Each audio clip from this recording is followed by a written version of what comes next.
اور اگلے لفظ اس سے بھی زیادہ سخت ہیں۔ محبوب فرمانے لگے پھر تمہاری نیک لوگ دعائیں بھی کریں گے تو اللہ وقتی طور پر ان کی دعاؤں کو بھی قبول نہیں فرمائے گا، اس لیے کہ تم لوگوں نے نیکی کا حکم دینا اور بھلائی سے روکنا چھوڑ دیا۔ عزیزو یاد رکھو، جب گناہ عام ہوتے تو پھر حالات بدلتے اور لوگوں کو سزا ملتی ہے ان کے گناہوں کی، بلکہ یہاں تک لکھا ہے کہ نیت خراب ہو تو سزا شروع ہو جاتی۔ کیا خراب ہو؟ بولیے گا۔ نیت بھی خراب ہو تو سزا۔ حضرت رومی کہتے ہیں کہ ایک بادشاہ کو پتہ چل گیا کہ ایک آدمی نے بڑا اچھا باغ لگایا ہے، خوبصورت باغ ہے، مالٹے کا، کنوں کا باغ، بڑا پیارا۔ بادشاہ نے کہا ذرا جا کے دیکھتا ہوں۔ بادشاہ سلامت باغ دیکھنے آئے تو اب وہ مزدور آدمی تھا، عام آدمی تھا جس نے باغ لگایا، کسان تھا، اس کو کہا کہ چند کنوں توڑ کے لایا تو بڑے پیارے لگے۔ ایک دو اور لایا، کھائے، بڑے میٹھے، بڑے پیارے، بڑے توانا، بڑا مزہ آیا۔ تو بادشاہ کے دل میں خیال آیا کہ اس پہ قبضہ نہ کر لوں باغ پہ۔ ہمارے یہاں نا کرائے پہ دکان دیتا نا مالک، جب کسی غریب کی چل جاتی ہے کہتا تو خالی کر، میں نے خود ڈال لی ہے، چل گئی نا اس کی۔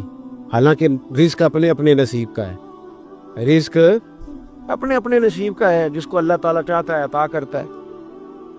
تو اس کو کہا کہ اور توڑ کے لا، اور دل میں خیال ہے کہ یار اتنا اچھا باغ ہے، قبضہ کر لیتے ہیں، ہماری حکومتیں قبضہ کر لیتی ہے کہ کوئی چیز اچھی لگ جائے۔ اب وہ کسان 2-3 کنوں توڑ کے لایا، اس نے کھائے تو کھٹے نکلے، ترش تھے۔ کہنے لگا تجھے کیا ہو گیا ہے؟ تو بندہ بڑا صاحب دل تھا، کہنے لگا میں تو ٹھیک ہوں، آپ اپنی نیت سے پوچھیں کہیں خراب تو نہیں ہو گئی۔ تو کنوں میں بھی اس کا اثر آ گیا ہے، اپنی نیتیں بگڑ جائیں نا، نیتیں۔ اب ایک بات کہنے لگا ہوں، غور سے سننا، جب تک دو بھائی اکٹھے کاروبار کرتے ہیں، نیت ہوتی ہے کہ ہمارا گھر چلے گا، تب تک اللہ برکت دیتا ہے۔ اور جب اپنی اپنی جیبیں سمیٹنے لگ جاتے ہیں نا کہ یہ میرا 5,000 ہے، آج میں گیا تھا اگرائی کرنے، یہ میرا 10,000 ہے، آج میں نے زیادہ، جب وہ ٹٹولنے لگتے ہیں پھر اس دکان سے بھی برکت اٹھ جاتی ہے، پھر وہاں سے بھی برکت چلی جاتی ہے۔ فَإِنَّ لَهُ مَعِيشَةً ضَنْكَ، فرمایا جب تو میں منہ پھیر لیتا ہے پھر تیری زندگی اللہ تنگ کر دے، پھر وہاں سے بھی برکت، خوبصورتی، اثر اٹھ جاتا ہے۔ ایک سونار نے گلی میں ایک یتیم چھوٹے سے بچے کو گھومتے دیکھا تو سونار بے اولاد تھا، بچے کو اٹھا کے گھر لے آیا، 18 سال اس بچے کی پرورش کی، اس کو پالا پوسا، جوان کیا۔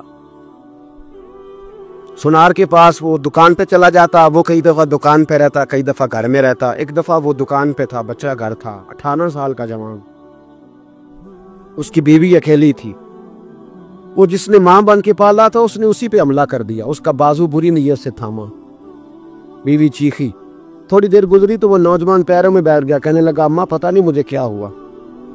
شام کو سونار آیا، بیوی چیخنے لگی، چلانے لگی، کہنے لگی آج عجیب بات ہوئی، جس کو میں نے جگر کا خون دے دے کے پالا اسی میں گندی نظر ڈالی۔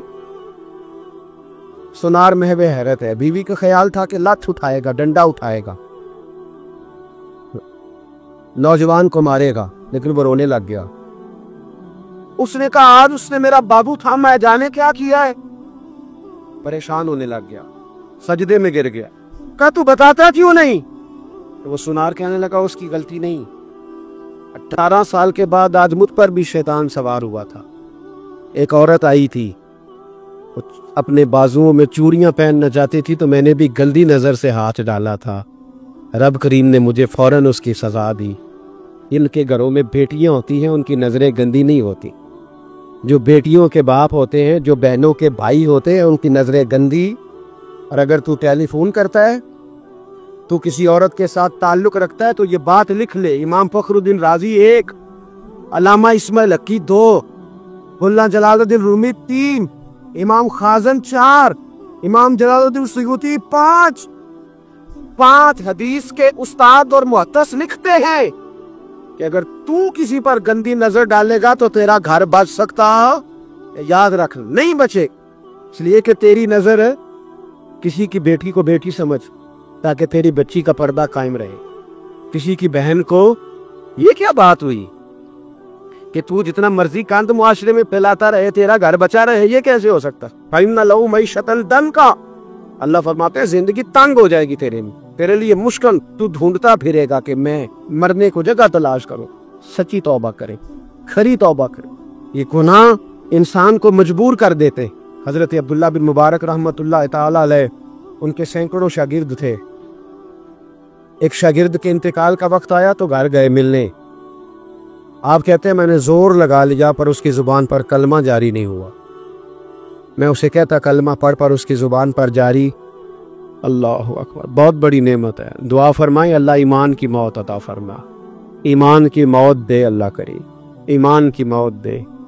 ایسے بھی لوگ دیکھے ہیں، مسجد نبوی ہے، رسول اللہ کا شہر ہے، سر سجدے میں ہے، روح پرواز کر گئی، روح پرواز۔ کتنا نصیبوں والا ہے، کتنا نصیبوں والا ہے کہ مسجد نبی نے سر سجدے میں رکھا ہے اور اللہ تبارک و تعالیٰ نے محبوب کے قدموں میں موت عطا فرمائی۔ تو حضرت عبداللہ بن مبارک کہتے ہیں میں نے اس کو کہا کلمہ پڑھ تو اس کی زبان پہ جاری نہیں ہوتا۔ میں بار بار کہتا تو وہ منت کرتا، کہتا حضور میں کوشش کرتا ہوں جاری نہیں ہوتا۔ فرماتے ہیں میں پریشان ہو کے اٹھا، ابھی میں دروازے پہ پہنچا تھا، اس نے چیخ ماری اور روح پرواز کر دی۔ بچے رونے لگے، بیوی رونے لگی، تو میں نے اس کی بیوی سے کہا کہ یہ جرم کیا کرتا تھا، اتنا بڑا پاپی پہ کلمہ جاری نہیں ہوا۔ اس کی زوجہ کہنے لگی حضرت جی دو گناہ تھے اس کے، ایک تو یہ شراب کا عادی تھا، روکتی تھی باز نہیں آتا تھا، اور دوسری بات یہ کہ یہ اپنی اماں کا نافرمان تھا، وہ 2 گلیاں چھوڑ کے رہتی ہے، یہ کبھی ملنے نہیں گیا تھا۔ اس بوڑھی کا کلیجہ اس کی طرف سے بڑی تکلیف میں تھا۔ تو حضرت عبداللہ بن مبارک کہنے لگے جا تو بھی دعا کر اور اس کی ماں کو بھی کہہ دعا کرے کہ یہاں تو یہ کلمہ نہیں اسے نصیب ہوا، اللہ کرے اللہ آخرت کی منزلیں اس کی بہتر فرما دے۔ میرے بھائی ایسے گناہ حضرت مالک بن دینار نے توبہ کی انہوں نے۔ کس طرح؟ فرماتے میں نشے کا عادی تھا، کسی نے مجھے کہا کہ بطور دوائی شراب پی لو تو میں نے پی لی، نشے کا عادی تھا، شراب پیتا تھا۔ اللہ تعالیٰ نے بڑی منتوں اور کوششوں کے بعد، منتوں کے بعد ایک بیٹی عطا فرمائی، وہ بھی 2.5-3 سال کی ہوئی تو پردہ کر گئی۔ کہتے میں اس کی قبر پہ بیٹھ کے گھنٹوں روتا، شراب کا عادی تھا۔ ایک دن سویا تو خواب دیکھتا ہوں کہ میرے پیچھے ایک بڑا سانپ لگ گیا، اور سانپ جب منہ کھولتا ہے تو انگارہ نکلتا ہے۔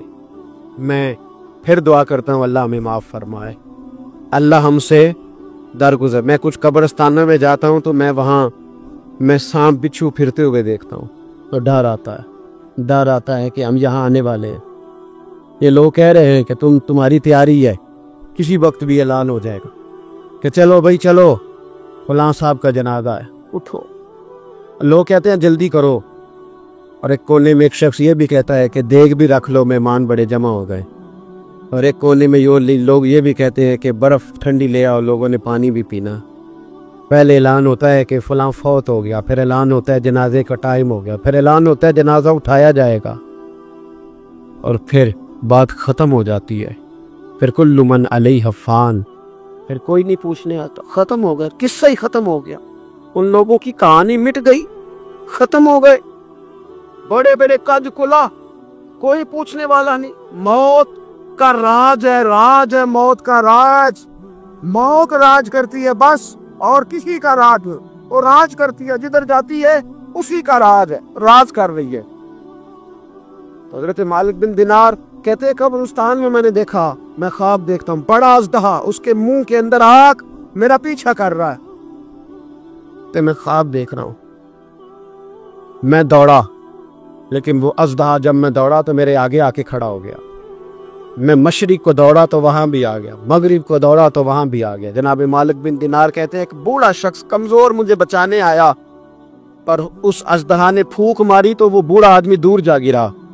کہتے میں چیختا تھا، چلاتا تھا، ایک پہاڑی پہ میں بھاگا گیا تو وہاں مجھے میری بیٹی ملی، مجھے فوت ہو گئی۔ وہ اس اژدہے کے آگے اس نے یوں ہاتھ کیا تو اژدہا پیچھے بھاگ گیا۔ میں نے بیٹی کو گود میں اٹھایا، میں نے کہا بیٹی یہ کون تھا؟ کہنے لگی ابا یہ تیرا برا عمل تھا، یہ تیرا برا عمل تھا، یہ تجھے کھا جاتا اگر میں نہ ہوتی۔ تو کہا یہ بوڑھا جو مجھے بچانے آیا یہ کون تھا؟ کہا یہ تیرا اچھا عمل تھا پر کمزور بڑا تھا۔ تھوڑا تھا، یہ تیرے برے عمل کا مقابلہ کرنے کی ہمت نہیں رکھتا تھا۔ حضرت مالک بن دینار کہتے ہیں میری بیٹی نے خواب میں میری داڑھی پکڑ لی اور کہنے لگی ابا میں چاہتی ہوں تو صحیح ہو جا، ایسا نہ ہو کہ پھر تیرے پیچھے یہ بو ازدہ لگ جائے۔ حضرت مالک بن دینار کہتے ہیں جب میں سو کے اٹھا تو میری داڑھی آنسوؤں سے بھری ہوئی تھی، اور اس کے بعد میں نے توبہ کی، اس طرح کی توبہ کی کہ پھر میں نے کوشش کی کہ دوبارہ میں اپنے رب کی نافرمانی نہ کروں۔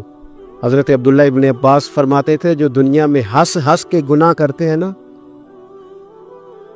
ہنس ہنس کے جھوٹ ہنس ہنس کے بولتے، ہنس ہنس کے لوگوں کی غیبت کرتے، فرمایا یہ جو تمہیں ہنس ہنس کے گناہ کرتے نظر آتے ہیں ان کا رونا قیامت میں دیکھا نہیں جائے، ان کے آنسو قیامت میں دیکھے نہیں جائے۔ جو ہنس ہنس کے گناہ کرتے پھر روئیں گے، فَلْيَضْحَكُوا قَلِيلًا وَلْيَبْكُوا كَثِيرًا، رب فرماتا ہے زیادہ رویا کرو کم ہنسا کرو۔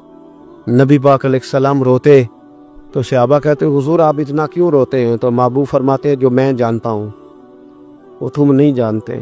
بھائیو قبروں میں اکیلے جانا ہے، کبھی غور کرنا، اکیلے کوئی بندہ ساتھ حساب دینے نہیں جائے۔